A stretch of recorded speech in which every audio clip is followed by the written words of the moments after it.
Bienvenidos a Relatos de Medianoche.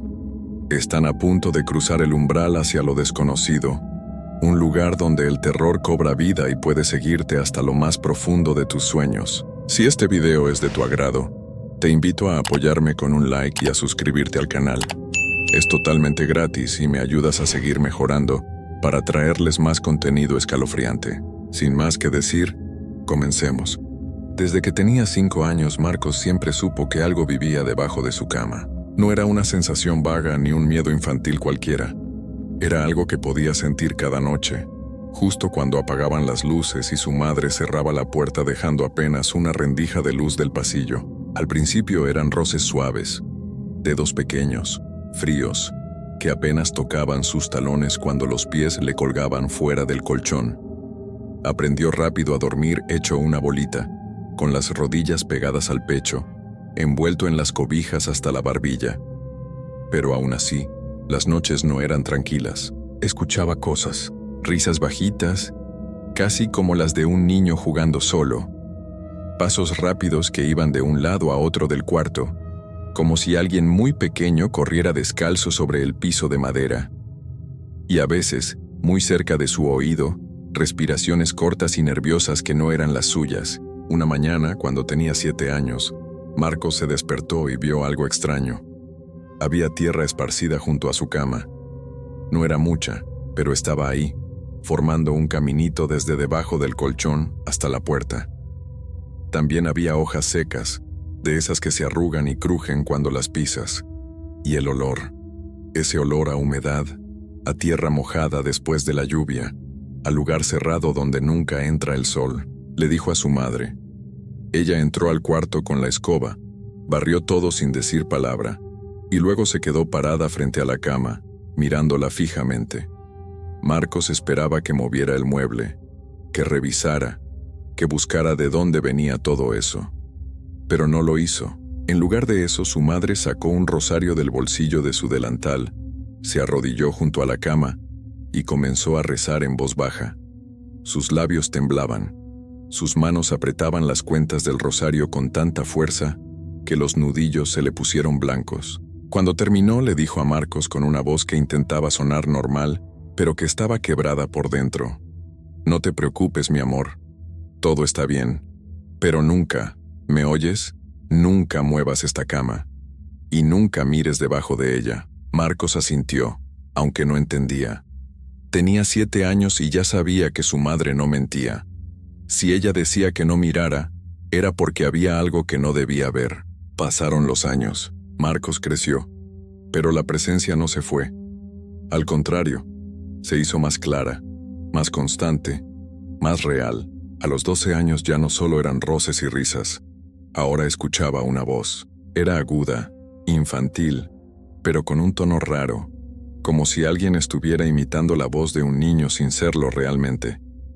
Le hablaba cuando estaba solo en su cuarto, haciendo la tarea o leyendo antes de dormir. Marcos, decía la voz, apenas un susurro que parecía venir de todas partes y de ninguna. Marcos, estoy aquí. Al principio Marcos fingía no escuchar. Subía el volumen de la música, se ponía audífonos, trataba de distraerse. Pero la voz siempre encontraba la forma de colarse. En los silencios entre canciones, en las pausas cuando tomaba aire, en los momentos justo antes de quedarse dormido. Y luego empezó a pedirle cosas pequeñas al principio.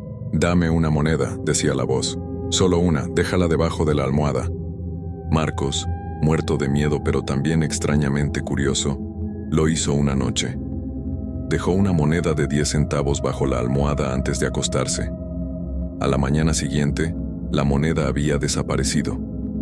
En su lugar, había 3 hojas secas perfectamente acomodadas en forma de triángulo. Ahora un dulce, pidió la voz unos días después. De los que te gustan, los de tamarindo.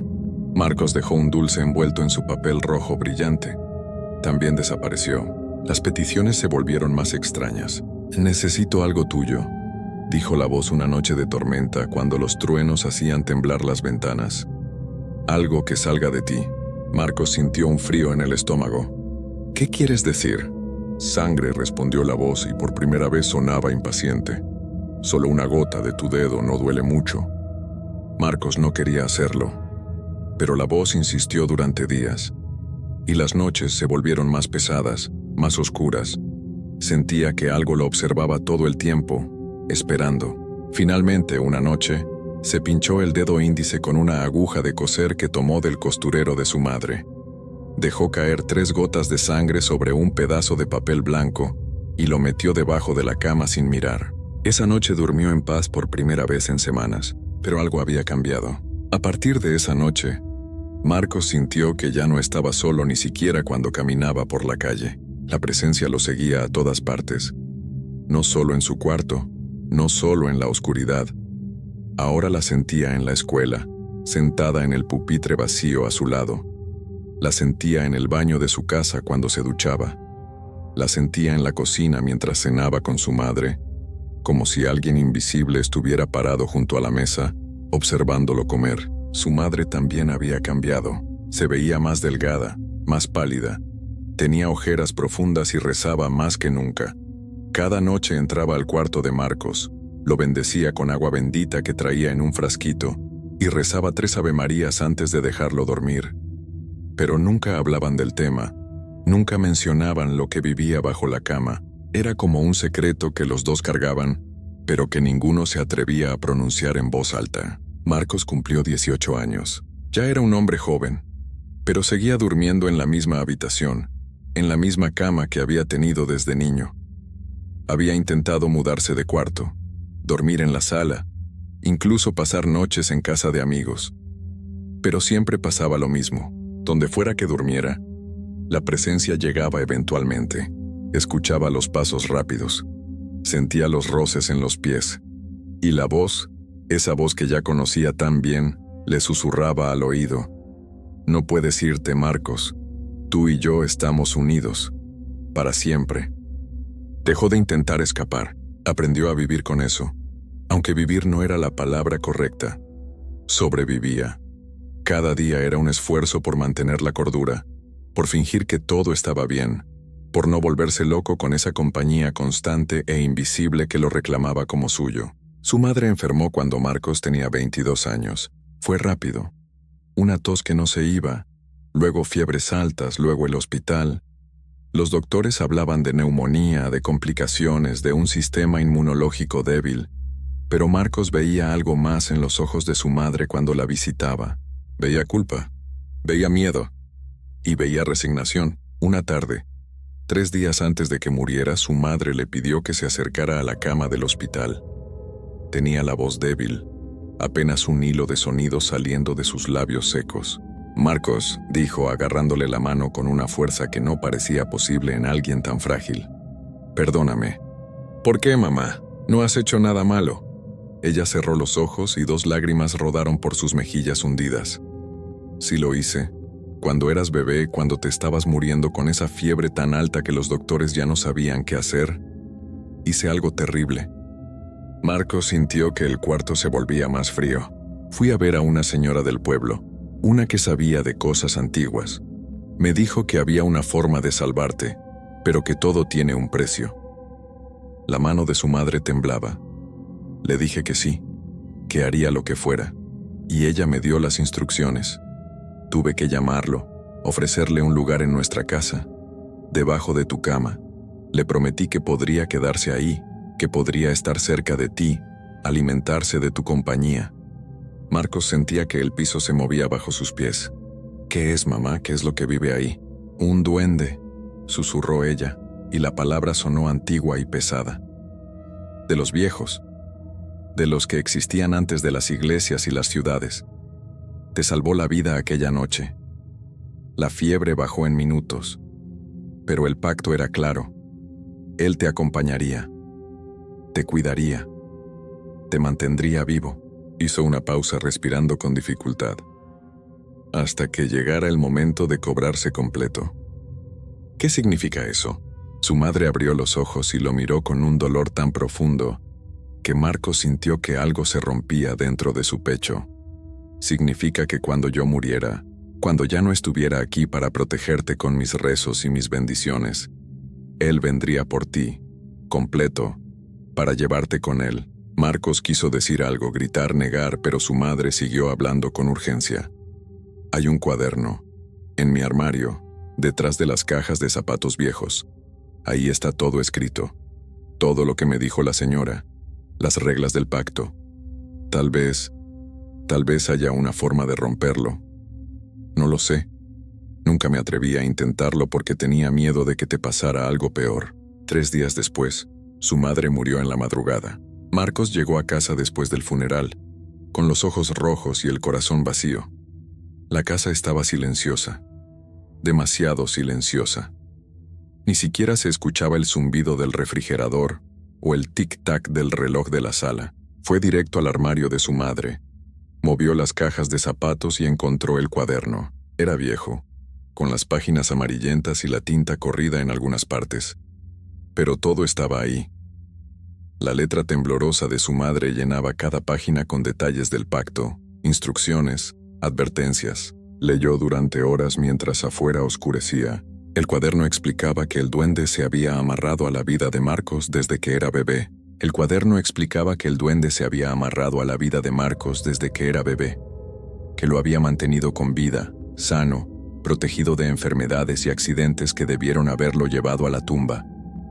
Cada vez que Marcos se salvaba de algo, una caída fuerte, una gripe que podría haber sido peor, un accidente en bicicleta, era porque el duende cumplía su parte del trato, pero todo tenía un límite.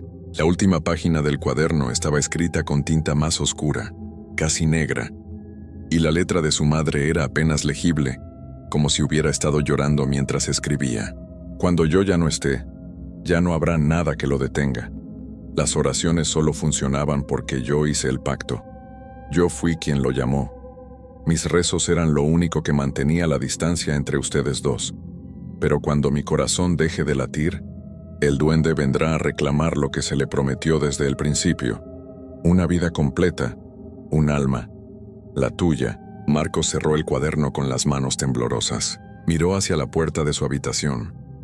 Estaba entreabierta, y desde ahí podía ver su cama, la misma cama donde había dormido toda su vida, la misma cama bajo la cual nunca se había atrevido a mirar. El reloj marcaba las 11 de la noche. Sabía que debía dormir eventualmente.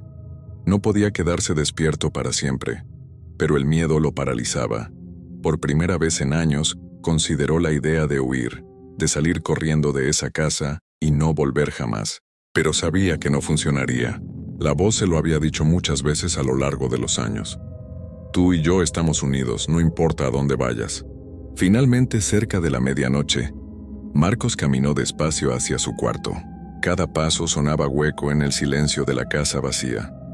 Encendió la luz del cuarto, pero la bombilla parpadeó 2 veces y se apagó. Intentó con el interruptor varias veces. Nada. La única luz venía del pasillo, una luz débil y amarillenta que apenas llegaba hasta la mitad de la habitación. Su cama estaba ahí en el centro del cuarto, con las mismas sábanas de siempre. Se sentó en el borde del colchón y se quitó los zapatos. Sus manos sudaban. Podía escuchar su propia respiración, agitada y rápida. Se acostó sobre las cobijas, sin meterse debajo, y se quedó mirando el techo con los ojos muy abiertos. Durante un rato no pasó nada, solo silencio.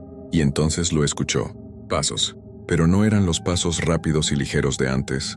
Estos eran lentos, pesados, deliberados. Como si algo que antes era pequeño ahora hubiera crecido. O como si ya no tuviera que esconderse. Los pasos venían de debajo de la cama. Marcos sintió que su cuerpo se congelaba. Quiso moverse, levantarse, correr, pero era como si alguien le hubiera vaciado plomo en las venas. No podía mover ni un dedo. Entonces sintió el peso. Algo subió a la cama. Algo pesado y frío que trepó desde los pies del colchón, avanzando lentamente sobre las cobijas. Marcos podía sentir cómo el colchón se hundía con cada movimiento, como si algo del tamaño de un niño pequeño estuviera arrastrándose hacia él. El peso llegó hasta su pecho, se detuvo ahí, presionando con fuerza contra sus costillas, dificultándole la respiración.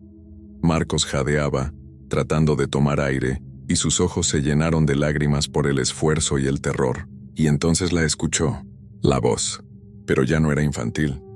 Ya no era aguda ni juguetona, era grave, antigua, como el sonido de piedras arrastrándose bajo la tierra, como algo que había existido desde antes de que hubiera nombres para las cosas. «Marcos», dijo la voz, y el sonido reverberó dentro de su cabeza, dentro de sus huesos.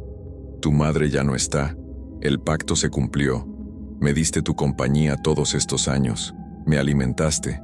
Me diste monedas, dulces, sangre. Me diste todo lo que pedí». El peso en su pecho aumentó. Marcos sintió que las costillas crujían. «Ahora es tiempo de irte conmigo, completo, para siempre». Marcos quiso gritar, pero no le salía la voz. Quiso rezar como hacía su madre, pero no recordaba las palabras. Su mente era un torbellino de pánico y desesperación. Entonces, en un último esfuerzo sobrehumano, giró la cabeza hacia un lado. Y lo vio. Era pequeño, sí, del tamaño de un niño de 6 o 7 años, pero no había nada infantil en él. Tenía la piel arrugada como corteza de árbol, del color de la tierra húmeda. Sus ojos eran completamente negros, sin blanco, sin iris, solo 2 pozos oscuros que parecían tragar la poca luz que había en el cuarto.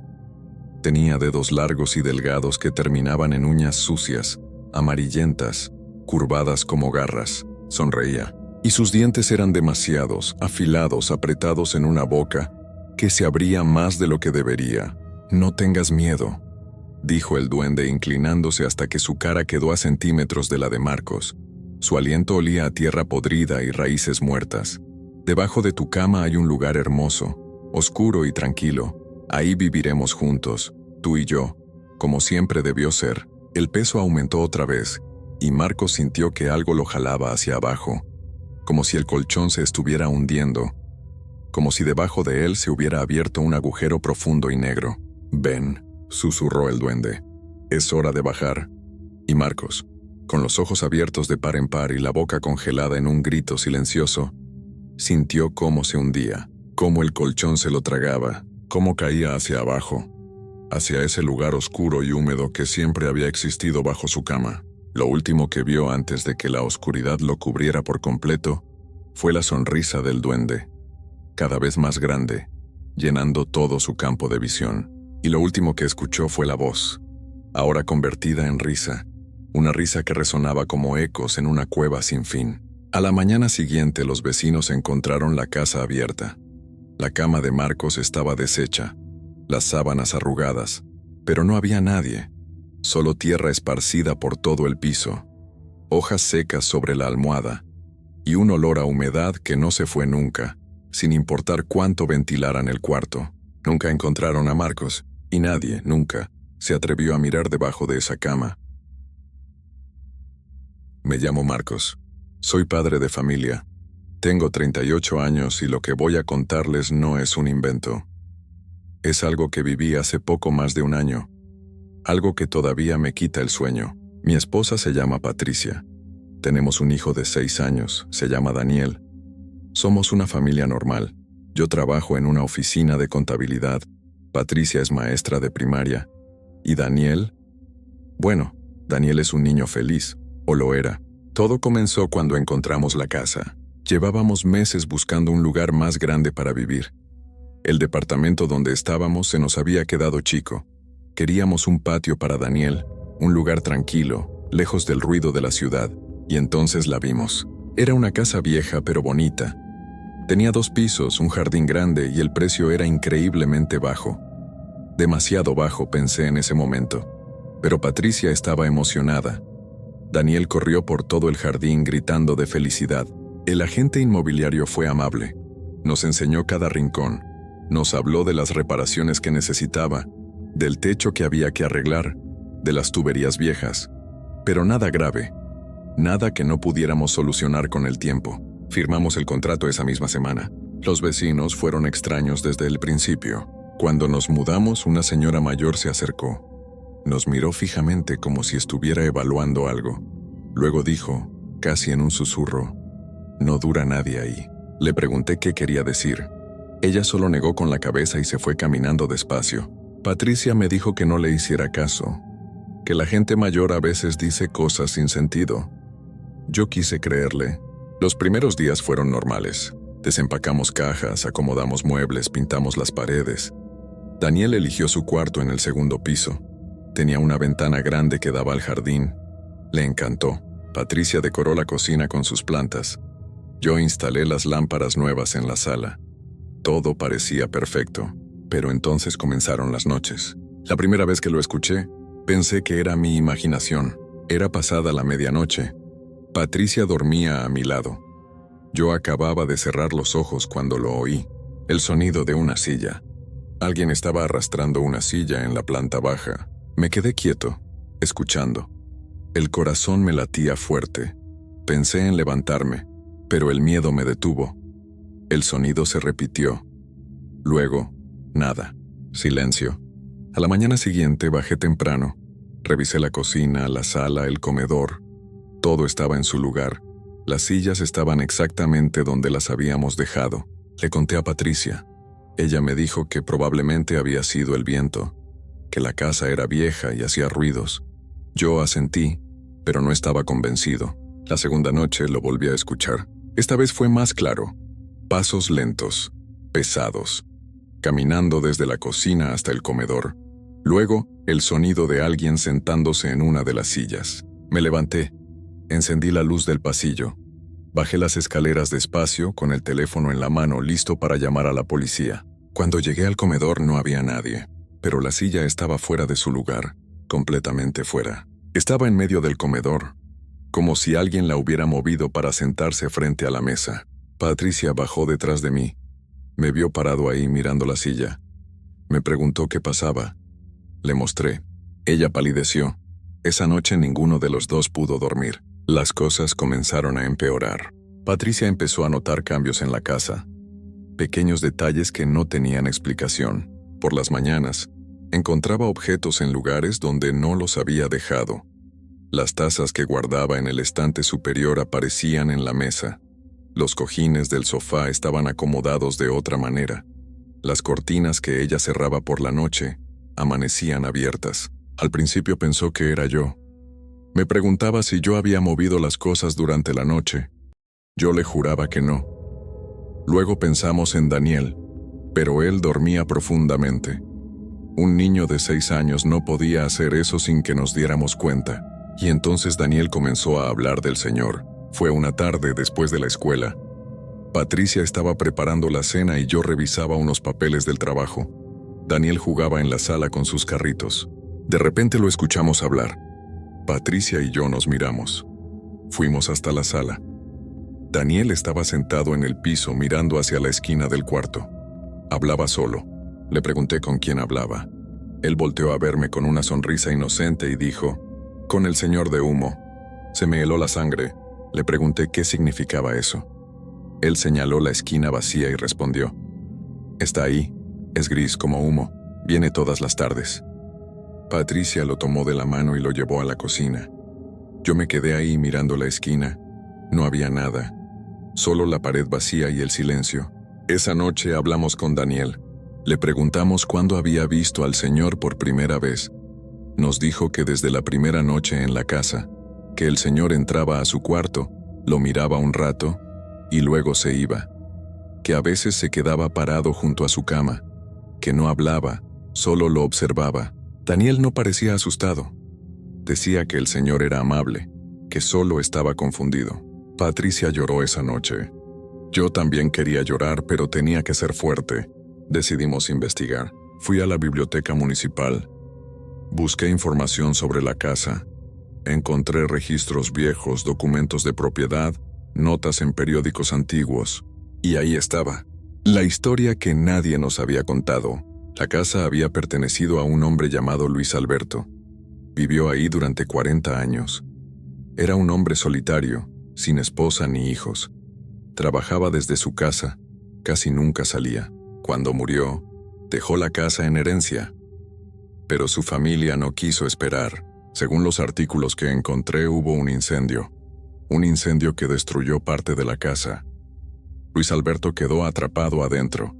No pudo salir. Las investigaciones concluyeron que fue un accidente, pero los rumores decían otra cosa.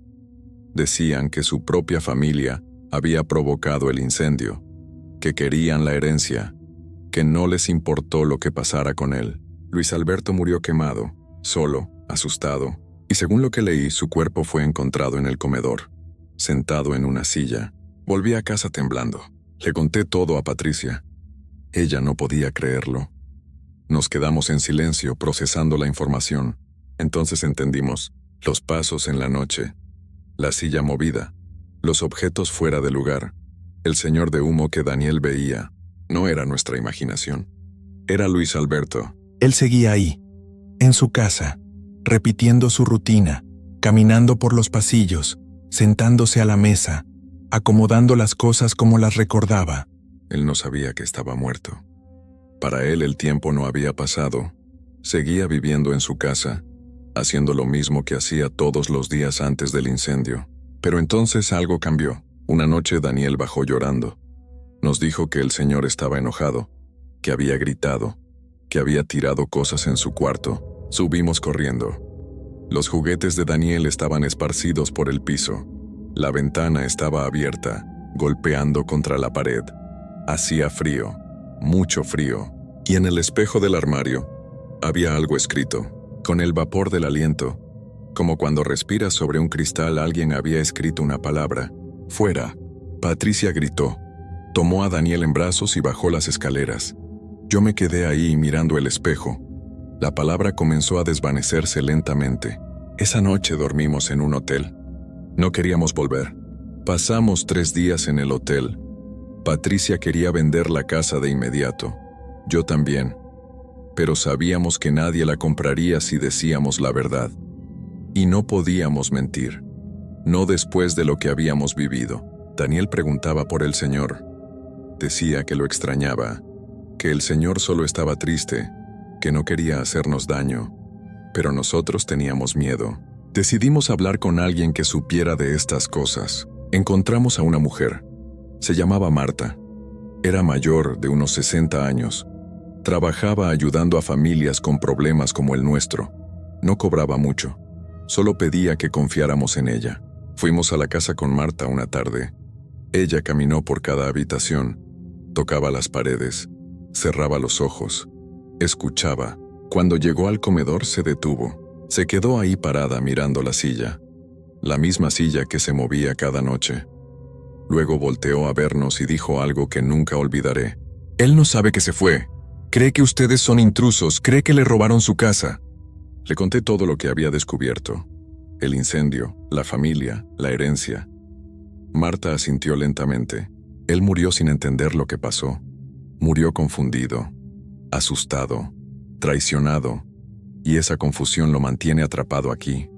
Repite sus últimos días una y otra vez, esperando que todo tenga sentido. Patricia preguntó si podíamos ayudarlo. Marta dijo que tal vez, pero que era peligroso. Cuando un espíritu entiende que está muerto puede liberarse, pero también puede enojarse, puede sentir dolor, rabia, y esa rabia puede volverse contra ustedes. Aún así decidimos intentarlo. Esa noche volvimos a la casa, los 4. Marta, Patricia, Daniel y yo. Marta nos pidió que encendiéramos velas en el comedor, que nos sentáramos alrededor de la mesa, que esperáramos en silencio. Daniel estaba asustado.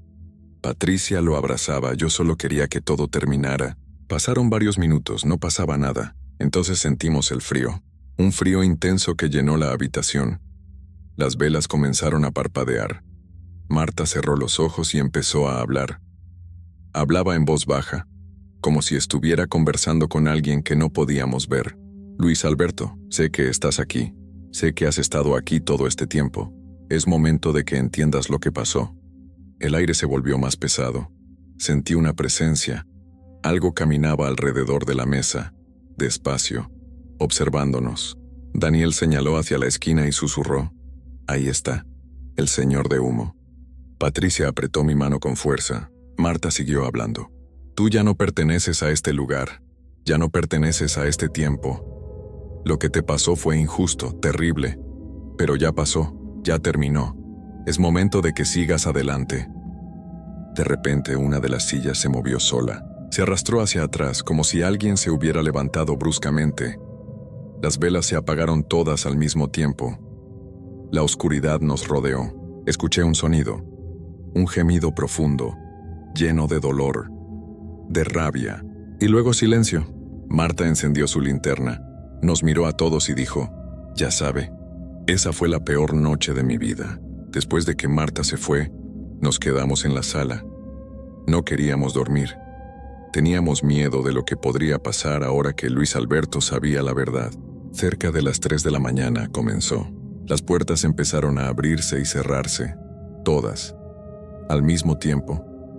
Los cuadros en las paredes se movían. Los cajones de la cocina se abrían solos. Escuchábamos pasos corriendo por el segundo piso, gritos ahogados, como si alguien estuviera sufriendo. Daniel lloraba. Patricia rezaba. Yo solo abrazaba a mi familia esperando que amaneciera, y entonces todo se detuvo, de golpe, como si alguien hubiera apagado un interruptor. El silencio regresó. Nos quedamos ahí, inmóviles durante horas, hasta que la luz del sol entró por las ventanas. Cuando finalmente nos atrevimos a revisar la casa, encontramos algo en el comedor. En la mesa con ceniza alguien había escrito un mensaje. «Ya sé, pero esta es mi casa». Nos fuimos ese mismo día. Dejamos todo. Los muebles, la ropa, los juguetes de Daniel. No nos importó. Solo queríamos salir de ahí. Vendimos la casa a un precio ridículo. No dijimos nada al comprador. Sé que estuvo mal, pero teníamos miedo. Necesitábamos olvidar. Ahora vivimos en un departamento pequeño, lejos de esa zona. Daniel ya no habla del señor de humo. Patricia ya no encuentra objetos fuera de lugar. Yo ya no escucho pasos en la noche, pero a veces cuando cierro los ojos todavía veo esa palabra escrita en el espejo, fuera, y sé que Luis Alberto sigue ahí, en su casa, enojado, solo, atrapado entre dos mundos, repitiendo su rutina, esperando, porque para él nosotros fuimos los intrusos, y él nunca nos perdonó por recordarle que estaba muerto.